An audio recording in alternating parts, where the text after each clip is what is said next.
Frontline Updates, where we delve deep into military strategies and updates from conflict zones.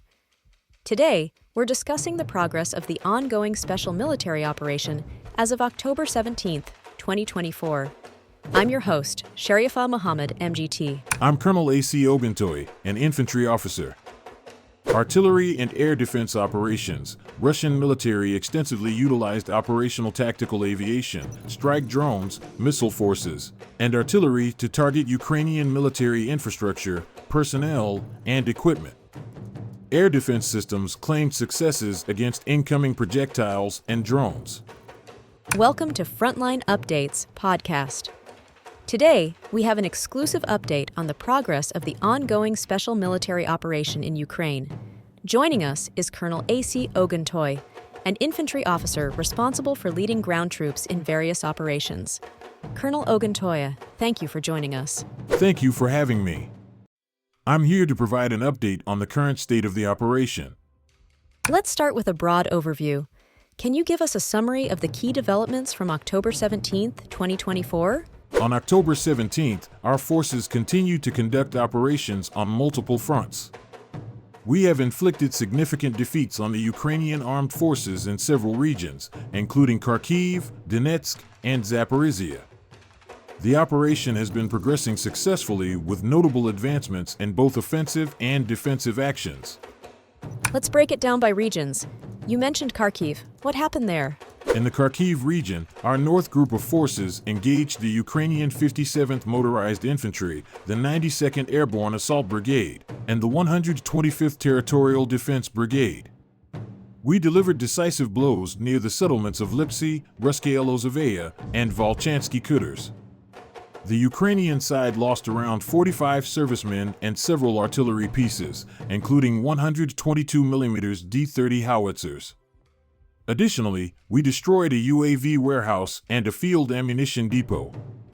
What about the situation in Donetsk? It's been a critical area in the conflict. Any updates from there? The Donetsk People's Republic continues to be a key theater of operations. Our West Group of forces has made significant tactical gains, defeating Ukrainian brigades across several settlements, including Kupiansk, Torskoy, and Novosadov. We successfully repelled 5 counterattacks from Ukrainian mechanized and assault units. In terms of enemy losses, over 460 Ukrainian troops were neutralized, and we destroyed a range of equipment, including US-made M113 armored personnel carriers and a British-made L119 gun. That's a substantial loss for the Ukrainian forces. I understand the Southern Front has also seen action, particularly in Maximilianovka? Yes, Maximilianovka was a key point of action. The southern group of troops managed to liberate the settlement, pushing back several Ukrainian formations, including the 24th and 93rd Mechanized Brigades. We also repelled a counterattack from the 81st Airmobile Brigade. Ukrainian losses on this front exceeded 965 servicemen, and we took out several artillery systems, including the 155mm M777 howitzer, which was supplied by the United States. Moving on to the center group of forces, what advancements have they made? The center group of forces made substantial progress by advancing into the depths of Ukrainian defenses. We inflicted heavy casualties on mechanized and airborne units, including the 32nd and 151st Mechanized Brigades. We repelled 10 counterattacks from various Ukrainian assault groups. In total, the enemy lost over 530 troops and several pieces of critical equipment, including MSTB and D-30 howitzers. It seems like the operation is multidimensional, with different regions and units engaged simultaneously. How is the East Group of forces contributing to the effort? The East Group of forces improved its tactical positioning by defeating Ukrainian formations in the Donetsk People's Republic, particularly near Storozovo and Novokrenka.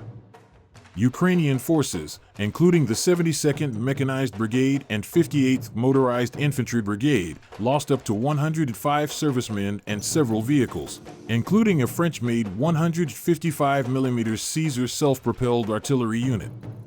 Let's talk about the DNEPR group of forces. What's their role in the current operations? The Dnieper group of forces has been active in the Zaporizhia and Kherson regions. We inflicted losses on Ukrainian mechanized and infantry brigades near settlements like Molotokmachka and Novoandrivka. Their losses amounted to 55 servicemen, several vehicles, and 2 artillery pieces, including a 152mm Giatsent B gun. We also destroyed a field ammunition depot and 2 military technical warehouses. You mentioned earlier that air and missile forces played a significant role. How have they been utilized in these operations? Operational tactical aviation, strike UAVs, missile forces, and artillery have been crucial in targeting Ukrainian energy infrastructure and concentrations of manpower and equipment. These strikes are aimed at degrading Ukraine's military capabilities and their ability to sustain prolonged operations. Additionally, our air defense systems have been active, shooting down 5 HIMARS rockets and 43 unmanned aerial vehicles. Colonel, the scale of destruction seems immense. Can you give us a sense of the cumulative losses for the Ukrainian forces since the start of the operation? Since the beginning of the special military operation, the Ukrainian armed forces have suffered extensive losses. We have destroyed 646 aircraft, 283 helicopters, nearly 34,000 unmanned aerial vehicles, 18,634 tanks and other armored combat vehicles, and thousands of artillery systems and military vehicles. The scale of these losses is a testament to the effectiveness of our operations. Let's shift our focus to the Kursk region. What's the latest there? We've heard reports of Ukrainian incursions. There was an attempted Ukrainian penetration into the Kursk region. Our North Group of forces responded swiftly, launching offensive operations that led to the defeat of Ukrainian formations, including mechanized and airborne brigades. Over the past 24 hours, we repelled 6 counterattacks, and Ukrainian forces lost up to 40 servicemen, along with several armored vehicles and tanks. We also captured 6 Ukrainian servicemen during these operations. In sum, our special military operation continues to make significant progress. We are successfully repelling counterattacks, securing key settlements, and inflicting heavy losses on Ukrainian forces. While the situation remains fluid, our tactical and operational successes have been consistent across multiple fronts. Colonel, thank you for providing such a detailed briefing on the current military situation. Your insights are invaluable to our understanding of the conflict's dynamics. And thank you to our listeners for tuning in.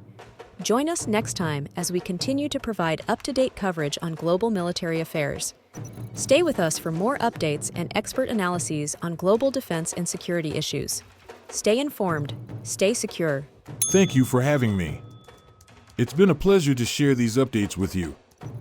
Hamas leader Yahya Sinwar, who replaced Ismail Haniyeh, was killed in Gaza. According to Arab sources, Sinwar was killed in the Rafah area.